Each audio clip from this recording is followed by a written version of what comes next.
Boa noite, amigos. Uma notícia de novela. O autor Valcir Carrasco, que escreve na revista Época, ele escreve bem, ele é inteligente, não tenho dúvida.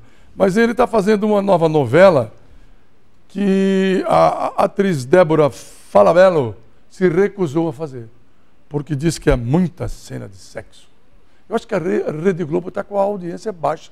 E ela está buscando sempre mais atividade, lembrando mais o sexo em suas histórias, em suas novelas. Aí, agora, ele tem 2 nomes para substituir, mas as 2 atrizes, que já seriam contactadas, não responderam ainda que sim nem que não. Querem saber por que a Débora Falabella não aceitou. A Flávia Alessandra ou a Paola Oliveira. É sinal de que ele quer mulheres realmente que exalem sensualidade. Marcelo, boa noite. Oi, boa noite para todos. Em primeiro lugar, nessa semana, no Dia das Mães, uma boa sugestão é a Hashimitsu. A Hashimitsu é a melhor doceria de Londrina. Agora em 4 endereços. Loja principal no Jardim Bela Suíça, na Avenida JK, no Aeroporto de Londrina, e a nova loja na Galeria Alameda Jardino, na Gleba Palhano. Hashimitsu, também aberto aos domingos. Aproveite também para almoçar ou jantar no Ginjin. O momento mais gostoso do dia. Pode ser a sua hora do almoço, sozinho ou com a família. Na Ginjin é delicioso. Vem, aqui sempre é feito na hora. Vem pra Ginjin, vem agora. Então avisa logo a galera. Sabor aqui não tem fim. O cardápio recheado te espera. Que delícia é comer na Ginjin. Seu momento de sabor. Quem está de volta ao programa, ele estava em Chicago, nos Estados Unidos, é o economista e comentarista do programa, Almir Rockenbach. Boa noite, Almir. Boa noite, Marcelo. Boa noite, Boa Militão. noite, Almir. Bem-vindo de volta. Opa! Grande prazer estar de volta. Estávamos com saudades de vocês. Eu também. E Chicago, o que você conta? Chicago é uma bela cidade, né? Um negócio fantástico. Uma cidade com 3.700.000 habitantes. Uma organização que causa inveja em qualquer país do mundo. Ah, é? Pra você ter uma ideia, sinaleiro de trânsito só nas grandes avenidas. Nas ruas, de uma maneira em geral, não tem sinaleiro nenhum. E a ordem é o seguinte: passa primeiro aquele que chegou primeiro no cruzamento. Passa em segundo aquele que chegou em segundo lugar no cruzamento. E os motoristas, todos eles se entendem.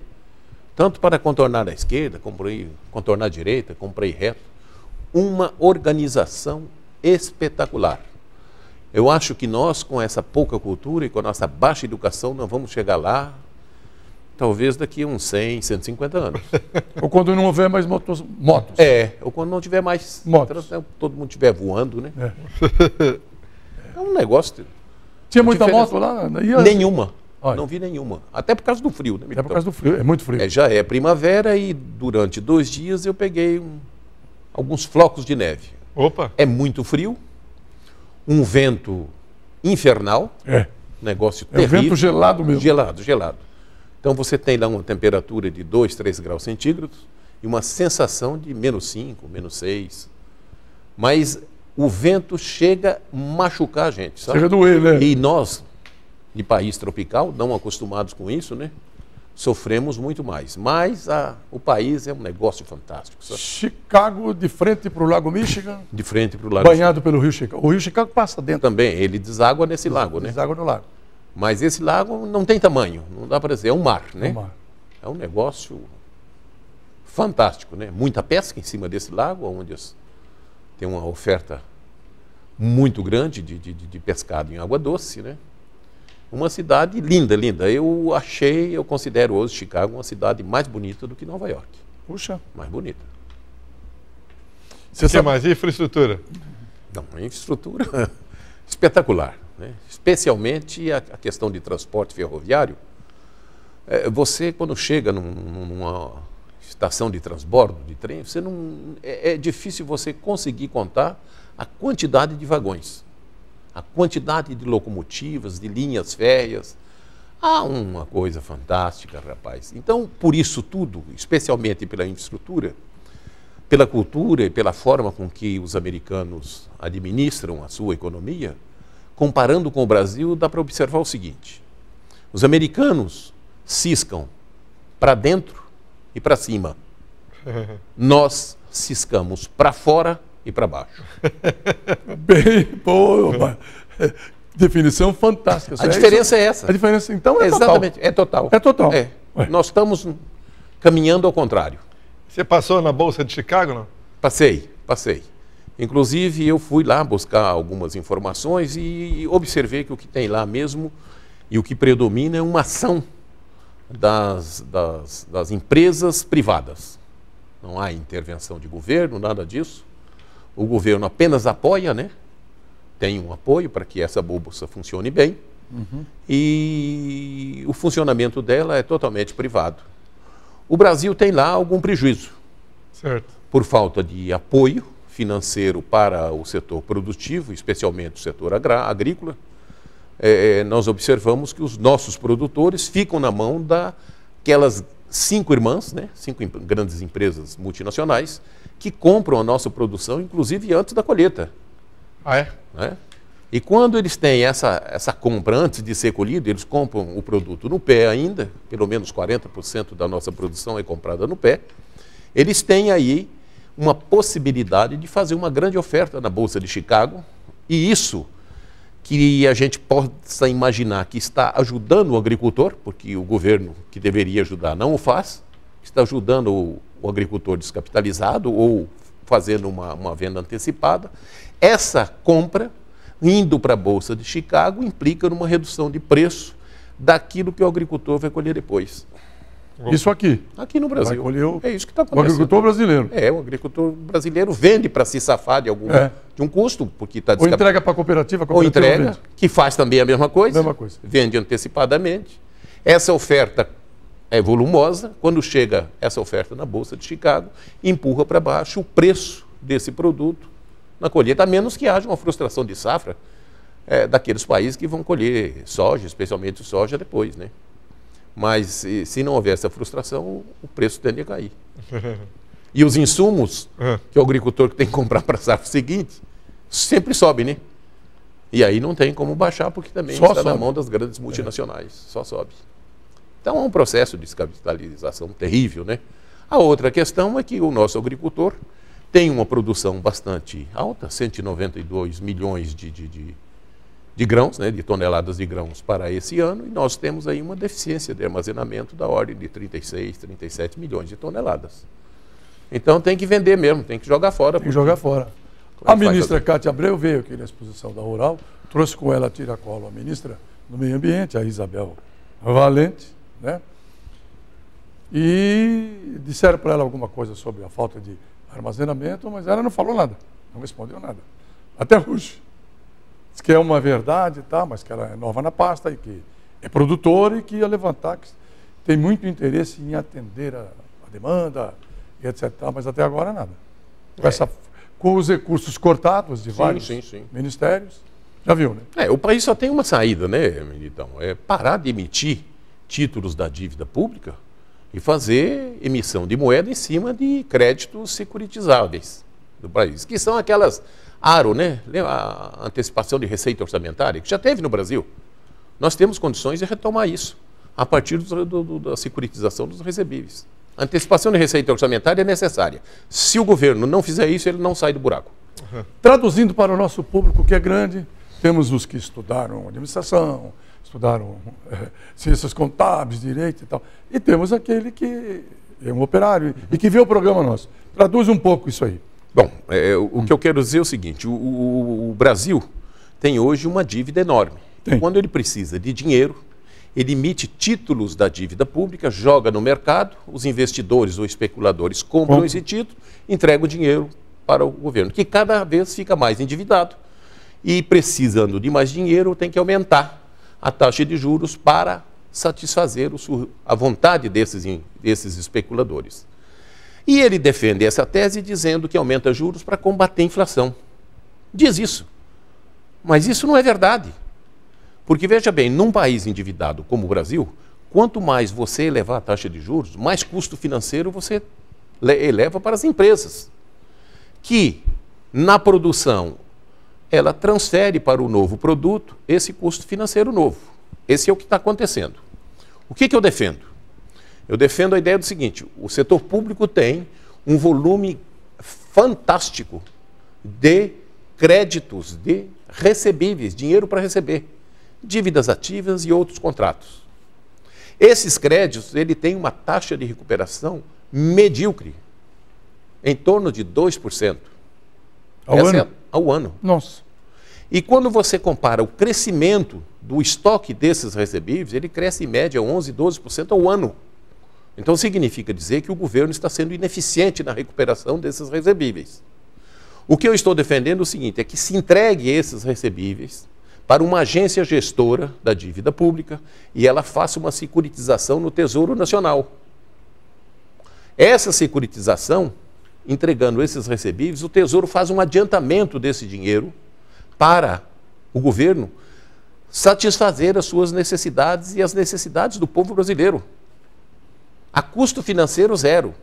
E especialmente, digo isso, em relação a um projeto que venha estabelecer a recuperação financeira dos estados brasileiros, que estão falidos. Sim. E nessa relação entre entes federados, entre a União e Estado, essa relação financeira entre eles, a taxa de juros que eu defendo é a taxa de juros zero. Não há nenhuma razão de se cobrar juros sobre operações financeiras entre entes federados. Por quê? Porque o dinheiro que pode pagar e liquidar a dívida é um só, é o dinheiro dos impostos. Quem paga imposto é o povo. O povo. Se você eleva o custo financeiro dessa dívida, você aumenta o sacrifício do povo brasileiro. E isso é burrice, não tem outro nome. Ô, Almir, e lá nos Estados Unidos tem notícia sobre o Brasil ou nenhuma? Não, tem muita notícia sobre o Brasil e todos eles têm muito conhecimento sobre a crise política e a consequência dessa crise política na estrutura econômica. Então, são duas crises que eles veem aí. Uma crise política grave e uma crise econômica que vai levar o Brasil para um atraso de 2, 3 anos. Essa é a consideração dos americanos. E o ajuste fiscal do Joaquim Levy? Eu não acho que ele está fazendo ajuste nenhum, né? Eu não acho. Eu, na minha avaliação, por tudo que vi ali, o que eu estou observando é que ele está jogando o milho fora pela elevação do serviço da dívida pública, e depois ele fica correndo atrás do sabugo fazendo um aumento da carga tributária. Então o resumo é o seguinte: joga o milho fora e corre atrás do sabugo. Não vai a lugar nenhum, não tem como, não é por aí, o caminho é outro.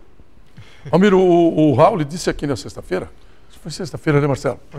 Que ele até participou de uma palestra, debate com o Joaquim Levy, ministro da Fazenda. Ele disse, ele é bem intencionado, mas o governo do qual ele faz parte, não é. Falou isso. O que eu vejo é o seguinte, não basta boa intenção. O que o Brasil precisa é de um bom projeto. De boa intenção, o inferno está cheio. Está cheio. Cheio. Eu acho que o caminho não é esse, o país não tem projeto. O que tem aí é um empurra daqui, um tira de lá, e põe mais um pouquinho. Empurrando com a barriga. Não tem. Quando você busca um nexo nas medidas econômicas partidas do Joaquim Levy, eu não vejo que ele vá conseguir nada, não. Eu não vejo. Fica complicada a situação. Nós temos aí, na minha avaliação, 2, 3 anos de crise profunda. A crise de renda, já falamos disso aqui. Uhum. E a crise de renda é a pior de todas. Por quê? Porque você tem uma necessidade de fazer com que a produção cresça o consumo, e quando você tem crise de renda, tudo vai para baixo. Porque crise de renda afeta consumidor, afeta produtor, sim, afeta o comércio, inclusive o setor de serviços, muito. Então, o que estamos fazendo é empurrar o Brasil para um buraco ainda maior. Olha, hoje, pela manhã, a Volkswagen, em São Paulo, no ABC, colocou 8 mil empregados em férias, dizendo que não está produzindo porque não está vendendo. E que tem carro em estoque. Porque está indo para o buraco. É um buraco, que eles estão abrindo um buraco enorme, vão enterrar todo mundo ali. Militão, a coisa é terrível. O caminho é outro. Securitização dos recebíveis e emissão de moeda. Emissão de moeda. E pode emitir. Claro que pode. Pode sem e aumentar, deve. sem aumentar a... Não aumenta nada. Não aumenta a inflação. Não, isso aí é bobagem. Nós estamos numa retração profunda. E a inflação verdade, crescendo. Tem que ter dinheiro. Então é estagflação. Estagflação. Estagflação significa dizer crise de renda. O que eu preciso fazer? Antes de qualquer coisa, é preciso restabelecer o vigor financeiro do setor público, que está falido e está empurrando toda a economia brasileira para esse buraco. Ele precisa ser recuperado. Se não houver uma recuperação, uma política de recuperação do vigor financeiro do setor público, nós não vamos a lugar nenhum. Por isso que eu sou parlamentarista. Eu também. Eu também. Porque aí crise, cai quem? Não cai o presidente da República, cai o ministro. Cai o ministro. O governo. O pessoal que está no governo, no gestor. Escolhe-se outro, bota lá, ou não é? Agora o parlamentarismo... Sem crise institucional, né? O parlamentarismo é muito bom quando você tem um congresso em que os seus participantes têm um nível cultural, têm um conhecimento, né? Agora nós temos... Não os tiririca da vida, né? Não é por aí. Não é por aí. Se fosse os tiririca, estava bom. Estava bom, né? Mas são os rossônios da vida. Certo? Que não deviam estar em outro lugar, não lá no Congresso. O tiririca chega até a ser inocente, né? É verdade. Perto desses caras? Ele é trombadinho. Ele é anjinho, ele é um santinho. É um anjo. Estou falando da bancada paranaense. Ainda que nós tivemos sorte, que o Seara não foi candidato, o Reinaldo Stefanes perdeu a eleição, né? E outros aí, alguns morreram e tal. Ainda teve sorte, teve alguma renovação no Paraná. Mas renovar. Mas a bancada paranaense é ruim. Imagina as demais. Né? Na verdade, o povo brasileiro, na minha avaliação, vota muito mal. Porque ele se entrega à mesmice, né? Não renova como deve renovar. Hora de ir para o intervalo. Já a gente volta com o Almir Huckenbach.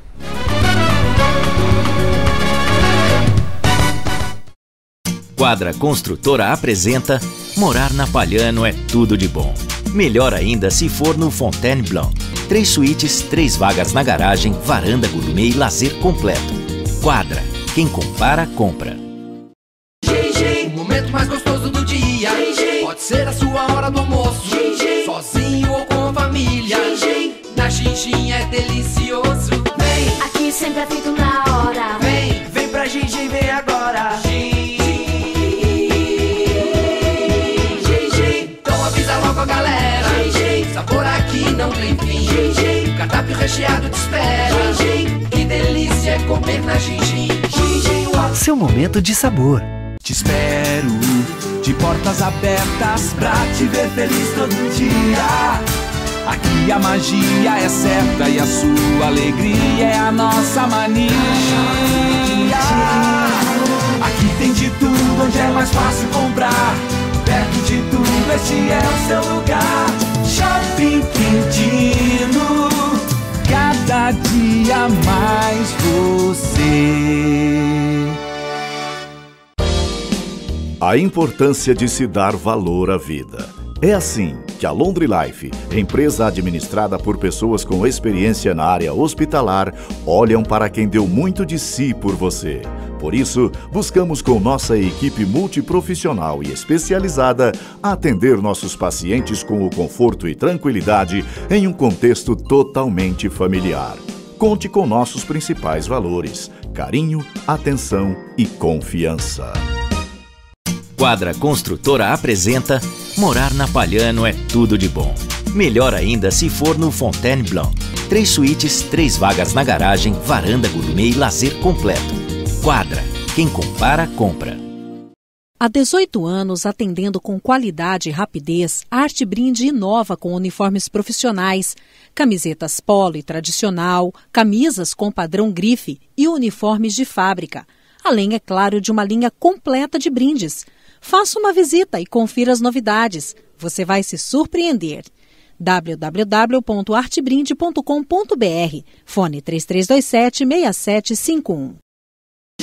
O momento mais gostoso do dia. Pode ser a sua hora do almoço. Sozinho ou com a família. Na Xinxin é delicioso. Vem, Aqui sempre é feito na hora. vem pra Xinxin, vem agora. Então avisa logo a galera. Sabor aqui não tem fim. Cardápio recheado te espera. Que seu momento de sabor. Quadra Construtora apresenta Morar na Palhano é tudo de bom. Melhor ainda se for no Fontaine Blanc. 3 suítes, 3 vagas na garagem, varanda gourmet e lazer completo. Quadra. Quem compara, compra.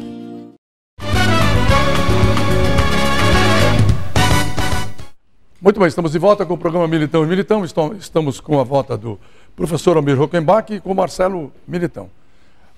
Marcelo, só quero mostrar isso aqui, ó. A época, Lula operador, exclusividade, hein? Ele é suspeito de ajudar a construtora Odebrecht a ganhar contratos na América Latina e na África com dinheiro, não dele, do BNDES. Ele deve ter ganho algum. Ele tá brabo, não é à toa, não. Olha aí, tá na capa da época, Marcelo. Diga lá. Aproveite essa sugestão do pessoal da Arte Brinde. Há 18 anos, atendendo com qualidade e rapidez, a Arte Brinde inova com uniformes profissionais, camisetas polo e tradicional, camisas com padrão grife e uniformes de fábrica. Além, é claro, de uma linha completa de brindes. Faça uma visita e confira as novidades. Você vai se surpreender. www.artebrinde.com.br. Fone 3327-6751. E agora a gente continua a conversar com o Almir Hockenbach, comentarista do programa. Almir, na semana que passou, houve todo o problema envolvendo o governador do Paraná, a polícia militar e os professores. Vamos perguntar a sua opinião a respeito dos policiais. Os policiais deveriam ter parado para pensar? Ah, com certeza, né? Porque eles são afetados ou não por essa medida do Beto Risso? Muito afetados. Veja bem, o que temos aí, em cima dessa aprovação dessa lei, com alguns deputados votando pelo que não conheciam, pelo que desconheciam, ou porque algum outro motivo que a gente não pode citar aqui, que pode até incorrer em algum crime, né? Mas certamente tem alguma coisa estranha. Na verdade, o que tem aí é uma apropriação do dinheiro da Paraná Previdência pelo governo do Estado. Ele quer tocar a mão em 8 bilhões de reais que pertencem aos funcionários públicos. É um fundo, então? É um fundo.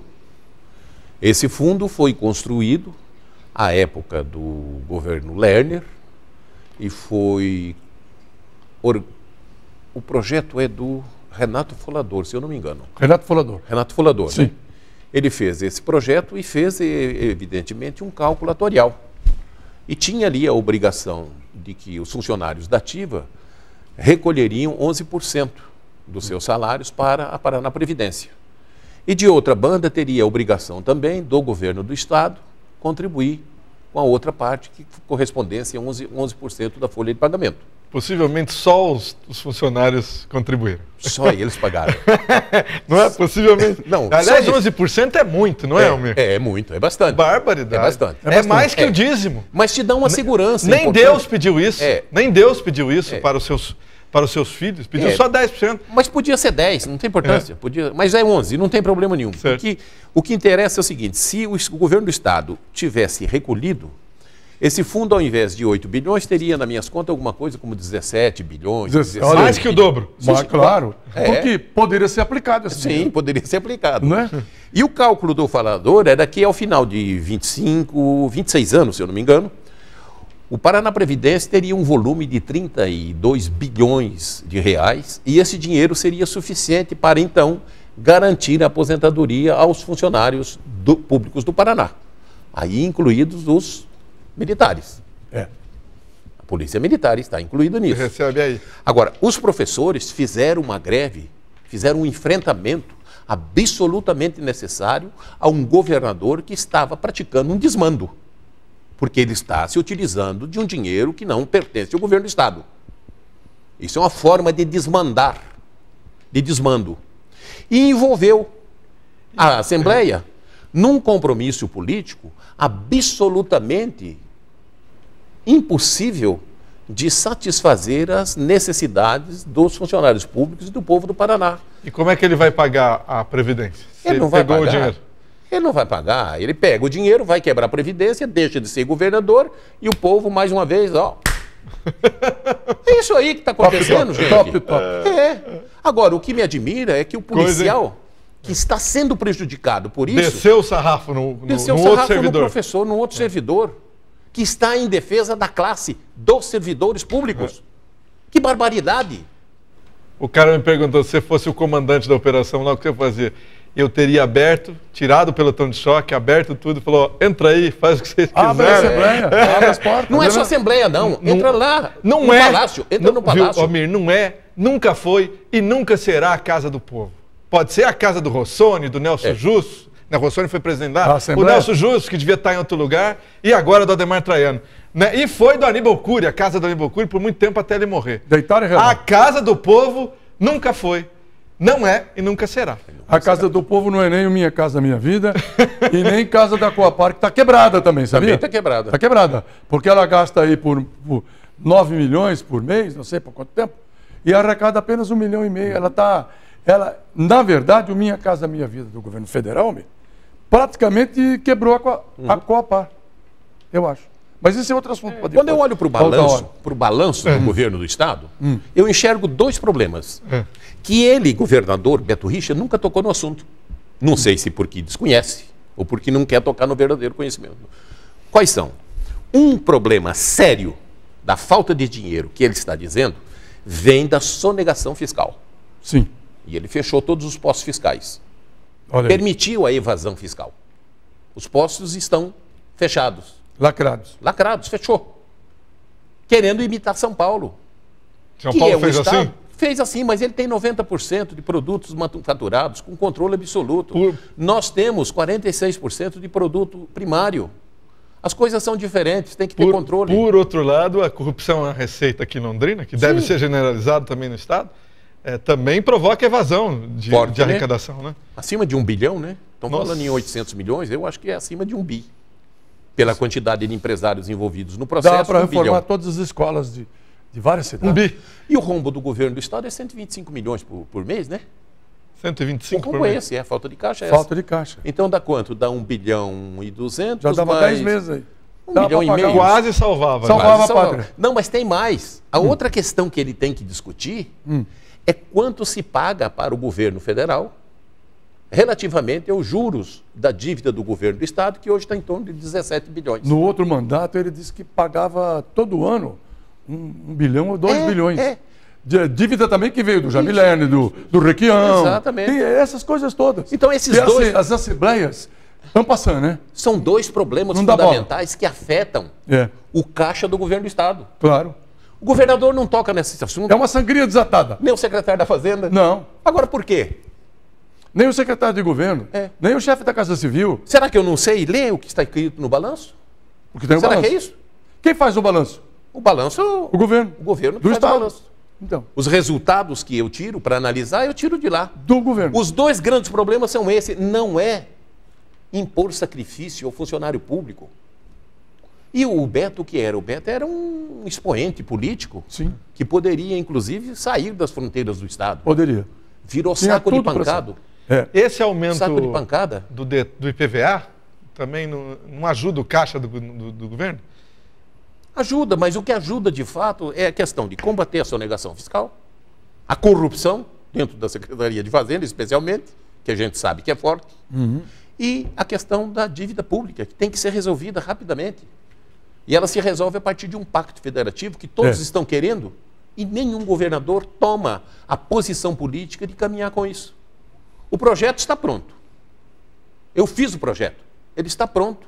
Tem começo, meio e fim. Agora precisa de um apoiamento político. Apoiamento político desses governadores que estão encalacrados numa dívida, para mim, na forma como está sendo conduzida, uma dívida impagável. Você já chegou a levar esse projeto? Já mostrou? Já levei lá no Palácio Iguaçu. No Palácio Iguaçu. Não foi ouvido. Não foi ouvido. Não. Quer dizer, fica complicado, porque é como o Brasil. Na Assembleia você nem tentou. Não, nem vou lá. Nem adianta. Rapaz, primeiro que os caras... Depois que eu vi aquela CPI do Banestado? Não, essa CPI aqui das concessionárias de rodovia. Sim. Depois que eu vi aquilo a CPI lá... do pedágio. Rapaz, não dá para ver nada. Porque aquilo foi uma barbaridade, a forma como se encerrou aquela CPI. Eu mandei até algumas informações, não foram consideradas. Ah, é? Retiradas, informações retiradas de balanço. Eu não faço o balanço das rodovias, eu só analiso. Almir, nós dissemos aqui, antes dessa briga toda,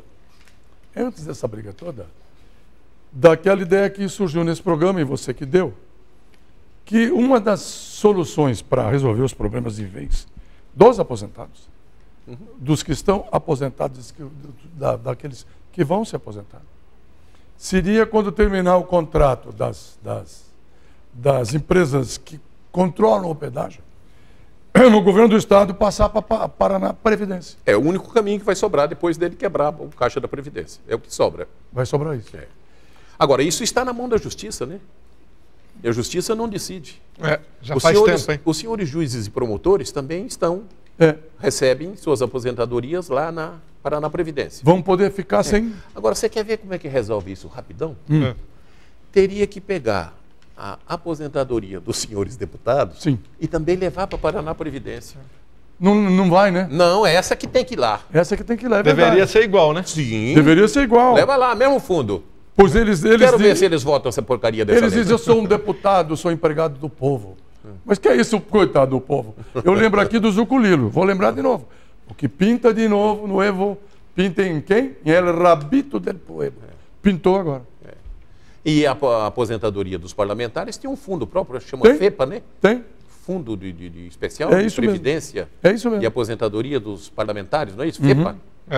Antigamente chamava, eu acho que é FEPA ainda. É, isso mesmo. Ele tem um fundo especial. Tem que levar esse fundo lá para Paraná Previdência. Paraná Previdência. Ah, não tem dinheiro para pagar. Por quê? Governador, preste atenção. Faz isso, meu querido. Leva lá o FEPA. Vamos ver se você consegue. Manda um projeto para a Assembleia. Tem que mandar, né? Mandar. Para ver se eles aprovam. Manda aí, vamos mandar esse projeto. Vamos ver se você consegue. Vamos ver se eles aprovam. Aliás, fica a ideia, os professores, policiais, todos os funcionários deveriam fazer um projeto popular, não tem isso? Popular, sim. E levar para a Assembleia. Levar para a Assembleia. Levando o FEPA para Paraná Previdência. Nunca mais Paraná Previdência vai ter aprovado na Assembleia do Todo Paraná. Todo mundo vai receber da Paraná Previdência. Essa falcatrua que se aprovou agora. Almir, isso tem nos Estados Unidos, essas coisas? Ah, não. Não tem. Lá é um país decente, né? As aposentadorias são fundos, né? São fundos. Que tem fundos que de investimentos, né? Que tem que dar resultado, né? Muito bem administrados, né? Almir, sabe o que mais o deputado federal Luiz Carlos Rauli disse aqui na sexta-feira? Você não sabe que não estava aqui. Marcelo, você lembra? O Brasil tem 1 milhão de aposentados federais.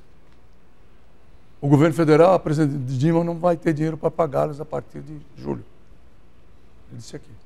Mas esses aí são aposentados por onde? Não é pelo INSS? Pelo INSS.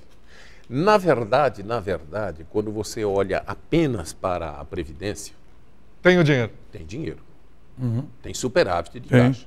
Pelo menos eu estou dizendo isso analisando até 2013, que foi a última vez que eu analisei o balanço. E apresentou aqui nesse programa. Apresentei aqui. Então, de 2014 deve estar para sair esse balanço. Normalmente sai em junho, sabe, essas publicações. Normalmente em junho, 6 meses depois. Não sei por que demora tanto. Acho até para esquecer, né? O 31 de dezembro, foi até para esquecer. Não, e também para ver devia ser dia 2 de janeiro, né? Mas assim que publicar, eu vou fazer a análise. Mas tinha, até 2013, eu acho que tínhamos lá 36 bilhões de superávit. E o superávit da Previdência Social se transforma num déficit do sistema de seguridade, porque existe um desvio de dinheiro muito forte. Para o Caixa Central. Para o Caixa Central do governo. E é desvio de finalidade, portanto é crime de responsabilidade. Podia, então a oposição tem razão quando diz que tem vários itens que podem causar o impeachment da presidente. Sim. Esse é um deles. Todos eles. Esse é um deles. E esse impeachment vem lá, podia ter impedido a administração do Fernando Henrique, do Lula e dela, né? Poderia. Mas vem de lá, né? Sim. Vem desde o Fernando Henrique. Mesmo caso, Marcelo.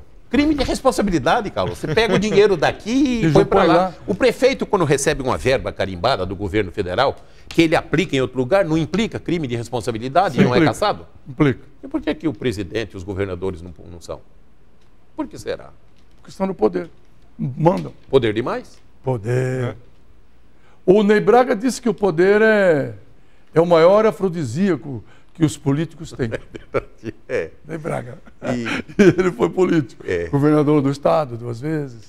E ainda diz, da maior cara dura, de que o poder emana do povo, né? Quem inventou isso devia ser julgado de novo aqui, né? Por quê, né? É, só rindo, né, Militão? Só rindo. Um Coitado negócio- do povo. É muita bagunça, muita bagunça. O povo não é recebido. O povo vai no médico do INSS, tem médico, nós já cansamos de ouvir isso na rua, o médico nem olha no rosto Você da diz pessoa. o perito. O senhor tem o quê? Ah, tô com gripe, dor de cabeça, não sei o quê, tenho isso, dói o peito. Ah, toma isso aqui. Toma, é logo. E às vezes não olha no doente. Já me disseram isso várias vezes, gente. Várias vezes. Diga, Marcelo. Pode falar. Não, eu acho o seguinte, eu acho que, Almir, quanto o Brasil tem depositado lá nos Estados Unidos? 300 e quantos bilhões de dólares? Hoje tem 370.